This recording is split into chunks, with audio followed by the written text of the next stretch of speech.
नमस्कार मैत्रिणींनो, प्रियंकाज रेसिपीमध्ये आपलं मनापासून स्वागत। आज आपण उन्हाळा स्पेशल रेसिपी पाहणार आहोत, बटाट्याचे वेफर्स। आज मी तुम्हाला 1 किलो बटाट्याचे वेफर्स कसे बनवायचे तसेच ते काळे पडू नये म्हणून काही टिप्स तुम्हाला सांगणार आहे। अशा प्रकारचे बटाटा वेफर्स जर तुम्ही बनवले तर ते 1 ते 2 वर्ष तुम्ही स्टोर करून ठेवू शकता। अगदी खुसखुशीत व पांढरे शुभ्र असे बटाटा वेफर्स तयार होतात। बटाटा वेफर्स करण्यासाठी मी येथे 1 किलो बटाटा घेतलेला आहे। बटाटा वेफर्स करण्यासाठी नेहमी मोठा बटाटा घ्यावा। येथे मी अशा प्रकारे बटाट्याची साल काढून घेत आहे।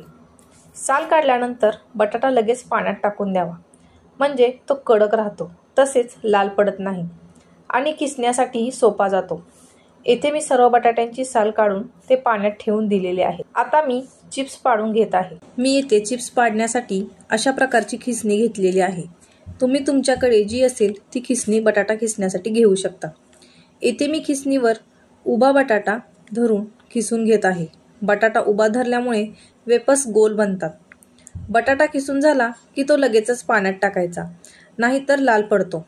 अशा प्रकारे सर्व बटाटा खिसून मी पाण्यामध्ये टाकलेला आहे। तुम्ही बघू शकता बटाट्याचे काप किंवा चिप्स किती पांढरे दिसत आहेत, तसेच बटाट्याचे चिप्स एकसारखे पातळ झालेले आहेत। आता हे चिप्स मी हलक्या हाताने वर खाली करून 4 ते 5 पाण्याने स्वच्छ धुवून घेणार आहे। तुम्ही जेवढे जास्त वेळा धुवाल तेवढे बटाटा वेफर्स पांढरे शुभ्र दिसतात।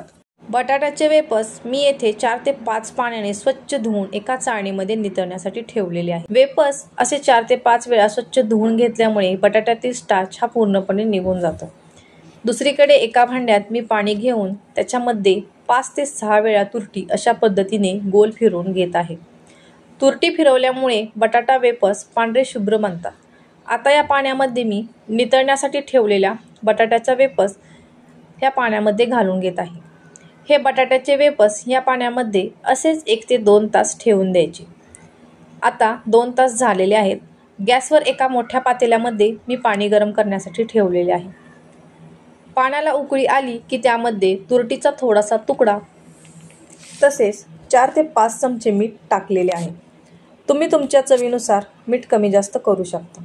उन्हाळ काम करताना मीठ हे नेहमी बेतानेच टाकायचे, जास्त झाल्यास वाळल्यानंतर ते खारट लागतात।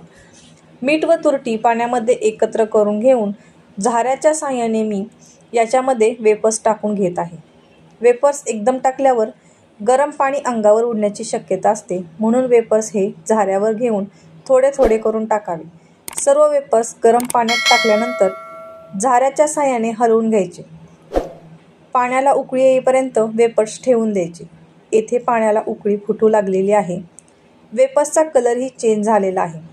आता मी तुम्हाला वेफर्स शिजले आहेत की नाही हे कसे ओळखायचे ते दाखवते। त्यासाठी मी 1 शिजलेला वेफर्स व 1 कच्चा वेफर्स घेतलेला आहे। तुम्ही बघू शकता कच्चा वेफर्सपेक्षा शिजलेला वेफर्स जास्त ट्रान्सपरंट दिसत आहे, तसेच शिजलेला वेफर्स हाताने लगेचच तुटला जातो। कच्चा वेफर्स येथे तुटला जात नाही। येथे वेफर्स तयार झालेले आहेत, ते मी एका चाळणीमध्ये काढून घेत आहे। आता वेफर्स मी कॉटनच्या कपड्यावरती वाळत घालून घेत आहे। वेफर्स हे नेहमी कॉटनच्या कपड्यावरतीच वाळत घालावे, म्हणजे त्याच्यातील पाणी कपडा शोषून घेतो। तसेच वेफर्स नेहमी गरमागरम वाळत घालावे, कारण गार झाल्यानंतर ते एकमेकांना चिटकून बसतात। अशा प्रकारे सर्व वेफर्स वाळत घालून घेतलेले आहेत। वेफर्स बघा किती छान दिसत आहेत। हे वेफर्स 2 दिवस कडकडीत उन्हात वाळवून घ्यायचे। आता 2 दिवस झालेले आहेत। हे वेफर्स मी कडकडीत उन्हात वाळवून घेतलेले आहेत। कडकडीत उन्हात वाळवून सुद्धा वेफर्स कुठेही लाल झालेला नाहीये किंवा काळा पडलेला नाही। ही खूप महत्त्वाची टिप्स आहे की वेफर्स हे उन्हामध्येच वाळवायचे। चला तुम्हाला मी हे वाळलेले वेफर्स तळून दाखवते। त्यासाठी मी एक कढईमध्ये तेल गरम करून घेतलेले आहे।